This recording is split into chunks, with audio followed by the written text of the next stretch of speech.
Hey guys, I recorded this last week and then I was going through my notes and I realized that I had left an entire section of the content out of this video. I was like, wow, this video is like 5 minutes. And that's why. And so now I'm gonna have to start all over again. I recorded and edited half of it. Anyway, it's been a long day.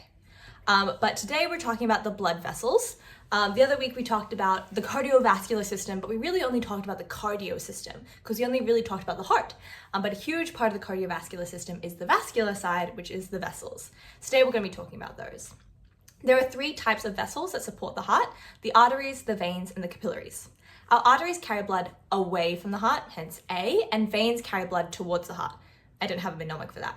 In the systemic circulation, this means that the arteries are carrying oxygenated blood to feed all of the cells, and veins are carrying deoxygenated blood, which will go back to the heart to be reoxygenated. In the pulmonary system, we have the opposite happen. The arteries are carrying deoxygenated blood to the lungs, and the veins are carrying the newly oxygenated blood back to the heart to be pumped out. Our arteries and veins are just transporters of blood, but all gas and nutrient transfer has to happen in the capillaries, which are exchange vessels. The structure of our vessels is highly specialized to what they're going to be doing. Our arteries have very thick walls and are made of mostly elastin and collagen. This means that they can sustain super high pressures. This is really, really important since the left ventricle pushes with a ton of force, meaning that arteries are going to be dealing with extremely high pressures. The high pressure is actually an advantage in the case of the arteries. It's the blood pressure that pushes the blood through the arteries and keeps all the blood going in one direction and not flowing backwards. Arteries are not one size fits all. They come in all different shapes and sizes. There are a few types. Conduit vessels, like the aorta, are massive vessels that carry blood away from the heart. Because they're so close to the heart, they're going to be super elastic. Distributing vessels are more medium-sized vessels, and we also have the smaller resistance vessels.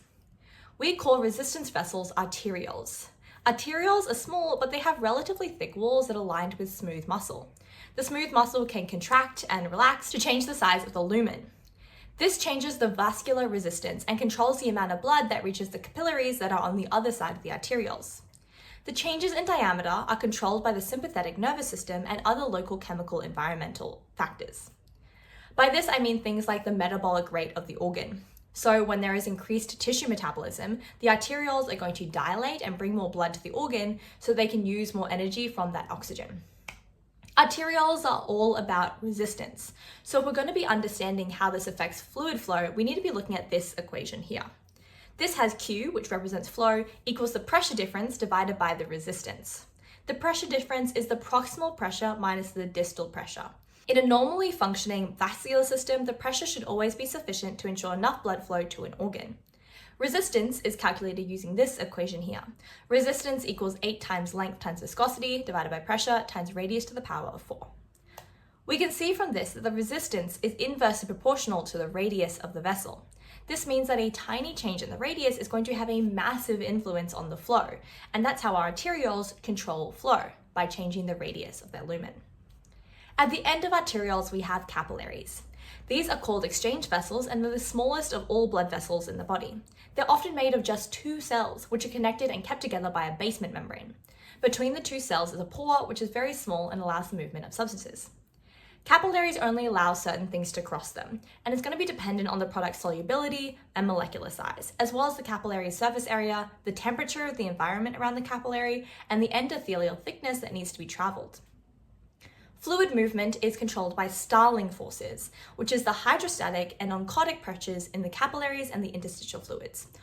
Oncotic pressure is the gradient of proteins in the fluid. This means that fluid movement includes 4 forces: the hydrostatic and oncotic in the capillaries and the hydrostatic and oncotic in the interstitial. Hydrostatic pressure gradients between the capillaries and the interstitial fluids tend to favor movement out of the capillaries, since there is always going to be higher pressure in the capillaries than there is in the interstitial fluid. But this is the most modifiable pressure gradient that we have in the Starling forces because it's dependent on the pressures that are being generated by the heart. The oncotic pressure gradient is going to be pulling fluid back into the capillary. Every day, 20 liters of blood are leaked from the capillaries, but our proteins pull back 16 liters of blood. We're going to talk more about edema and fluid accumulation and what happens when these particular systems are dysfunctional later. There are 3 types of capillaries. The first kind is continuous capillaries. These are the most common capillaries we see in our body. These have an uninterrupted endothelial lining. This means that only small molecules like water or ions can passively diffuse through. If there are any liquid soluble molecules or big molecules that need to be transported, these need to be moved with protein transporters since they can't fit between the clefts. These have the tightest regulation. So these are the capillaries that we have lining very important systems like the blood-brain barrier. Fenestrated capillaries have pores in them, with diaphragms that cover these pores. Fenestra in Italian means window, which is where this word comes from. Well, it doesn't come from Italian, it probably comes from Latin, but they're like little windows. Components of the plasma are small enough to pass through the fenestrations, but big cellular elements like blood cells and proteins cannot. For this reason, these are the capillaries that are in organ systems that can handle filtration and absorption, like the renal glomeruli in our kidneys. The final and most permeable type of capillary is sinusoidal capillaries. These have massive gaps between the cells, which means that water and plasma components easily pass out of the capillaries. This is going to be in organs like the liver and the bone marrow, which are heavily involved in blood regulation. Although capillaries primarily maintain nutritional flow, they also have a place in modulating blood pressure, and they do this by generating vasoactive substances like prostacyclin and nitric oxide. At the end of capillaries are venules, which all combine together to form a vein. Veins have much lower pressure than our arteries, and because of this, they need to have valves that prevent backflow from happening. Because they don't have high pressures, veins have to use skeletal muscles to help them move the blood through the veins. This means that if we're not moving around and are sedentary for too long, like we are on long flights, we might actually see our veins bulging. This is because they're filling with blood and the skeletal muscle isn't moving and pumping them back up to the heart. It's not a bad thing, it's just a thing that happens. This is especially true in the legs, where gravity is keeping the blood down. This means that veins have to hold an enormous amount of blood, so they're super elastic. Veins are also sympathetically innervated, which means that an increase in sympathetic nervous activity can lead to the constriction of veins, which will also be pushing the blood towards the heart. The lymphatics are a system of vessels that are complementary to the circulatory system. They are not a part of the circulatory system. Capillaries actually leak a lot of fluid back, and although oncotic pressures will pull them back in, they don't pull everything back in. It's the job of the lymphatic vessels to pick up that leaked fluid, which we call lymph. If lymph is not collected, there will be swelling, since the fluid is being accumulated and isn't being collected. Lymph contains nutrients, waste products, bacteria, and even damaged blood cells. Every day, the average person's lymphatic system collects 3 liters of leaked lymph. The lymphatic system follows the veins and dumps the lymph into ducts, which are going to drain into the veins and go back to the heart where they're recirculated as blood. But before the lymphatic system dumps all our lymph back into the circulatory system, they check and filter lymph for dangerous foreign material. There's a lot more that's happening in the lymphatic system, especially when we consider the immune response, but we're not going to be focusing on that today because we're focusing just on blood vessels. The lymphatic and cardiovascular systems work together to maintain fluid balance. This is super important since the human body is literally 60% water. Obviously, we don't just have a lake in our arms. Our water is divided into 2 components in the body. We can call this the extracellular compartment and the intracellular compartment. A third of the body's water is in the extracellular fluid and the rest is in the intracellular fluid. These compartments are separated by semipermeable membranes, which you might actually think is a little bit odd. We know that across semipermeable membranes, body systems want equilibrium. So knowing this, we might expect there to be 50% water in the extra and 50% in the intercellular compartments. Our body instead uses tight regulation of ions and osmolar molecules to make sure we have the right ratio of extracellular to intercellular. This is called osmotic pressure gradients. Any extracellular solution that is able to move water using osmotic gradients is going to have a tonicity. This is not an inherent property, but is dependent on the relative solute concentrations of the other solution. A hypertonic solution is going to have a lower concentration of solutes than the other solution. This means that water in the hypertonic solution is going to try and go into that other solution. This means that if we put a blood cell in a hypertonic solution, the water will leave the hypertonic solution and go into the blood cell, often rupturing it. A hypertonic solution is one where the water does not want to stay in it enough. It is hypo. A hypertonic solution is the opposite, where water really wants to stay in it. And water in the other solution wants to go into that solution as well. So if we were to put a blood cell in a hypertonic solution, these cells would shrivel since the water wants to leave them. The perfect solution is an isotonic solution. These have the same osmolarity as the other solution, so the concentration gradient is at equilibrium. If a blood cell went into an isotonic solution, it would not change.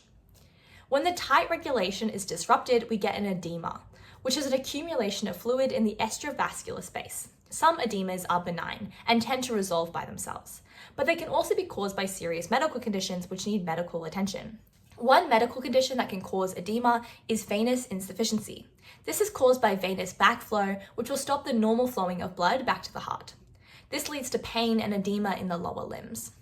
We can also see edema and blood pooling when there's heart failure. And where in particular the heart failure is happening is going to determine where we're going to see the edema.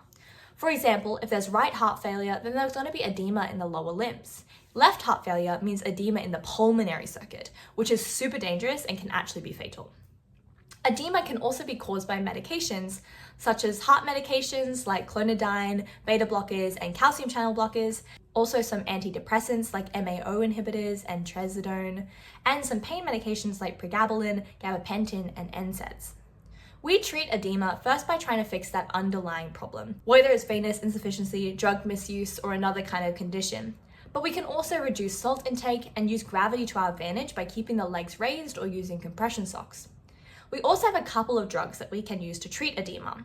Corticosteroids are pretty good. We can also use loop, thiazide, and potassium-sparing diuretics, which will help us pee out all the excess fluid, and carbonic anhydrase inhibitors.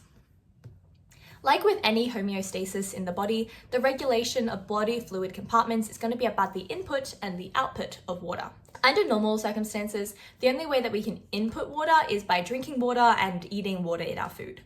But there are many ways that we can lose water. We excrete it in the urine and feces, but we can also sweat, cry, and we'll also let out water every single time we breathe. In complex organisms like humans, making sure that our compartmental ratios are the same, even though we're constantly gaining and losing water, is a super complex system that is primarily controlled by the vascular system and the fluid within our vessels. This regulation involves a set point and an effector. A set point is a certain measurement that we're trying to keep to, and then we use sensors to see if we are deviating from that set point or not. For example, let's say there's a sensor in our hypothalamus that is maintaining osmolarity at a set point of 280 to 295 millimoles per kilo of water. If we go on a run, we're going to be sweating out and breathing out a lot of water, which means our osmolarity is going to be deviating from this set point. When this deviation is sensed, the sensor is going to communicate with an effector. And in this case, the effector is going to be the thirst center of the brain, which is going to tell us to drink more water and also going to send ADH to the kidneys to make sure we're not peeing out excess water that we actually need. This is a super sensitive system that works to maintain steady state balance. If we aren't in steady state balance, then we're either positively or negatively balanced. Both are bad for the record. Positive balance, there is more input than output. We're drinking more than we're removing. This is not super common for most people. What's more common is negative balance, when we're not drinking enough. We're removing more water than we're putting into ourselves. Another way that we can make sure that steady state balance is achieved is by mobilizing water from one compartment and moving it to another compartment. This is particularly important in the extracellular compartment, which can be further divided into the interstitial fluid and the intravascular, aka the fluid that's between the cells and the fluid that's in the vessels. The interstitial fluid is separated from the bloodstream by a semi-permeable membrane, and medical conditions that arise from a dysfunction in the system are going to lead to third space loss, which is the fluid accumulation in interstitial places. Interestingly, where the fluid accumulates is going to depend on where the dysfunction is. For example, in patients that have liver disease, we have a specific kind of accumulation called ascites. This is accumulation in the abdominal cavity. Now we've talked all about fluid and all about vessels, but before we stop, I want to talk about some cardiovascular specific equations that we use to understand the relationship between all the things that are happening. The first thing to discuss is cardiac output. This is the amount of blood that's being pumped out by a single ventricle per minute, which is often considered to be the left ventricle.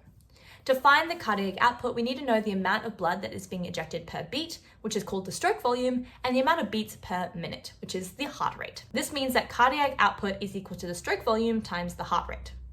In order for this equation to be true, the stroke volume has to be equal to the volume of blood that is in the left ventricle at the end of diastole, take the volume that is there at the end of systole.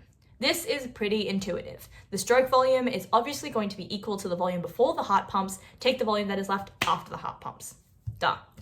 But we do have an equation for this too. Stroke volume is the end diastolic volume, take the end systolic volume.